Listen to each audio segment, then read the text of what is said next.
Hello, you guys. Welcome back to the Cake Radio Show. I'm the CakeDive, and today I'm going to be giving you, actually, pause, this week, I'm going to be giving y'all my first impressions on some of the albums that I've dropped this week.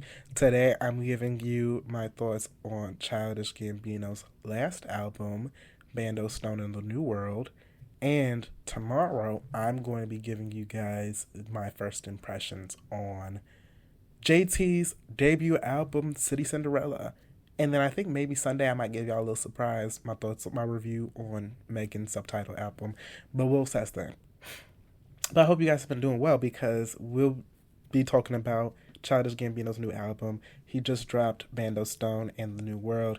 It's his soundtrack album for his upcoming movie of the same name. It is also going to be his final album under the Childish Gambino name. And just hopping into it, I thought it was a really good album. I think off my first impressions, it is a fairly consistent album from Donald Glover. It is an hour long. It's it's fairly consistent. Like, I have no complaints on the songs. If anything, I feel like some of the songs in like the latter half, you can tell, are probably songs that were coming off of his like they maybe were like scraps and stuff that he had that were repositioned for this album. But again, like, it's a fairly consistent album. The album is very fun. It's very much like kind of what you would expect from Childish Gambino. There are a lot of like some like fun upper beat, like insane tracks that come from his like that remind me of some of his earlier works. Then you have some of his lower sort of tone music that kind of reminds me of a lot of his later works that he was known for. The features on this album are really good. You have Survive featuring my girl Chloe Bailey. You have Hearts Were Meant to Be featuring. Oop, I'm about to end up playing it on accident, and I'm about to end up getting this shit copyrighted. You had like Legend, and I think Legend is his son. If I'm wrong, apologies. But you got Legend, and you have Amore on there. You have Survive featuring Chloe, Talk My Shit featuring Amore. Got to Be. Well, no, Got to Be is a regular. Well, I'm skipping through. Maybe I'm frazzled. Bear with me. In the Night with Georgia Smith and Amore. Can You Feel Me with Legend. Cruising with Yeet. You had Running Around and Happy Survival that also got features as well. And with the features have been were really strong. I think my only complaint was I feel like Chloe's feature was kind of the weakest, and it's not by her fault or by her doing it all. I think it's mostly just because like it doesn't really feel like a feature compared to like the other features on the album. Like, she kind of feels like she's kind of there doing like mostly background vocals, and like you can hear her, and she's a vocalist, so don't get it twisted. But she isn't really like present or has like a strong like verse on that song compared to like other artists on the album who have their features. Um, but even then, like, still cute track, like still good track. Amare kills it on this album with her features. Um, George Smith is also cute too. Like, I really like her verse on In the Night. Yeat's verse, I could take or leave on Cruising. Cruising, which is crazy because Cruising is actually one like off first impressions is one of my favorite songs off this album so far. So like it's and like and I think it's mostly just because I'm not a big Yeet fan. Like, I really don't be liking Yeet like that. Like, I can appreciate him every now and then, but like I don't be listening to Yeet like that. So like for me, I could take or leave his verse on here. And then Running Around. Let me play Running Around real quick just to refresh him. Oh, yeah, Running Around and Happy Survival. Yep. Okay. Running Around was, and again, this is first impressions album like review. So I'm not giving you guys like a full rating on this because like I'm gonna go back and re-listen and then like come back, possibly come back and give you guys like a fuller fledged review or like at least a rating. Um, But I just want to talk about my thoughts on the album and the album rollout and stuff like that, because you know I love talking about that stuff. Running Around is like one of the songs that I feel like was a scrap, because like it feels so random in the context of the album. Like it feels so like old Childish Gambino. Like this is like the Childish Gambino who was really like interested in who was like really adamant and like involved with like white culture and stuff like that. Like it feels like such like a track that is so old Childish Gambino. Like it feels like something that you would hear in like fuck, what's the album? Um because the internet, or like camp. Like the camp era Childish Gambino.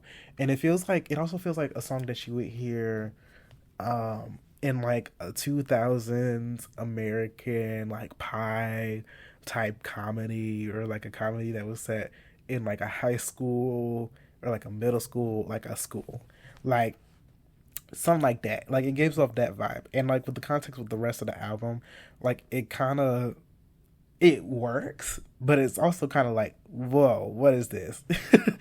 But again, like, so I'm not complaining. Like, I'm not complaining at all, because it's still a good track. And then Happy Survival is still like, it's a really good track. Um, like again, like I don't know what else to say. Like a lot of like pretty much all these like I have no skips so far with this album so far. Like the album has really been consistent. It's really good. I think that it's a really good ending to the Childish Gambino like monkey or like that brand. Um, I'm excited for the movie that's coming out, probably exclusively to IMAX theaters. I'm really excited to see how these songs piece together with the visual piece of the film, because like there's obviously like snippets and like kind of intro and outro pieces to certain songs that like are from scenes of the movie. Because this is a soundtrack. This is both an album and also, but it's an album, but it's a soundtrack album. Um, and like I feel like when I was listening to this on the first impressions, I could kind of I could visualize in my head like, oh, like these are probably like I could kind of visualize the moments that I could imagine these songs to be playing during. But I'm excited to see the movie and see like how it really connects. Um, and then we could talk about like the rollout. The rollout for this has been really interesting because Childish Gambino, Donald Glover released this and announced that he was releasing this album not too long after the re-release of the 3/15/20 album, which is now called Atavista. Um, and he like rolled out Gilga Radio and has been doing the kind of rollout and promotions for both Atavista and Bando Stone. As I talked about in my BET Awards episode, he popped up at the BET Awards to promote Bando Stone, dropped the trailer. He released the trailer exclusively in front of IMAX showings of A Quiet Place Part 2. Not Part 2. Quiet Place Day 1. Sorry. And it get popped out at the BET Awards where the trailer played and has been rolling in ads and stuff, doing promotion, stuff like that. He did release the singles Lithonia, parentheses, Nobody Gives a Fuck, and In the Night, the song with George Smith and Amare. Um, In the Night was more of like a stealth release, I think. Like that came out as a surprise. And then the album dropped. But you can tell with how he's been doing the promotions and the rollout for this album that he really wants this last album as Childish Gambino to be like a hit album. He is, and I haven't, I only really paid attention to this because like it has been brought to my attention either by friends. Shout out to my friend Jeannie, who I listened to this album with on first listens. Love you so much, girl. She brought it to my attention that he is pricing the purchase for this album at $5, which is really cheap for an album, and that's for digital download. That's not the vinyl or anything like that. But you have that. Again, the BET Awards appearance, which was crazy, which for me was very interesting and notable because he really wasn't giving the BET Awards that much attention. So shout out for for remembering that Black people exist. God, no shade, no shade, no shade, no shade, no shade. But um, you can very much tell with how he was moving, and then obviously like the movie and the promotion with A Quiet Place, day one, and some of the traditional rollouts of the and like promotion for the movie. Even though it's playing exclusively as like I guess it seems like it's gonna be a limited engagement with IMAX. You can very much tell like that like oh like he really wants the people to tune into his album. He really wants this to hit the charts. He really like the playlisting and stuff is already there. Like the stands already talk about like oh like the playlisting and stuff is already there. Like he already up on Apple Music. He already up on YouTube Music. He doing the things that he needs to do that like artists that want to get their albums, they get their albums on the chart and get their songs charting would do traditionally, which is something that he either hasn't really done before or hasn't really like pushed as hard as this traditionally. So it makes it all the more striking. But I think he will, I think the album is, again, it's a good album. It's a good Childish Gambino album.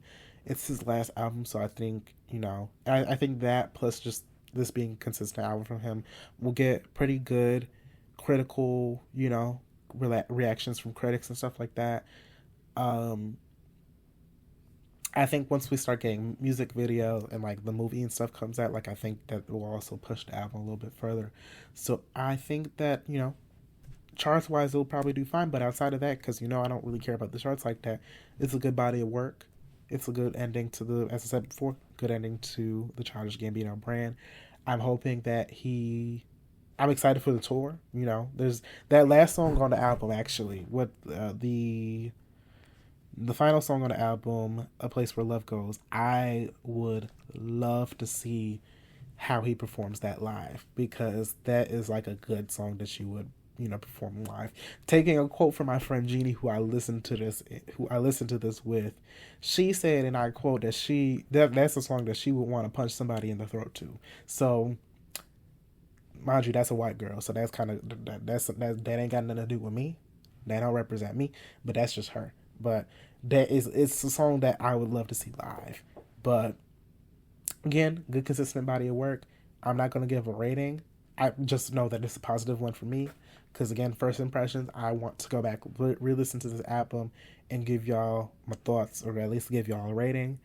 Go listen to the album. Again, Bando Stone in the New World, out now. And on your favorite streaming services and on vinyl. So tap in.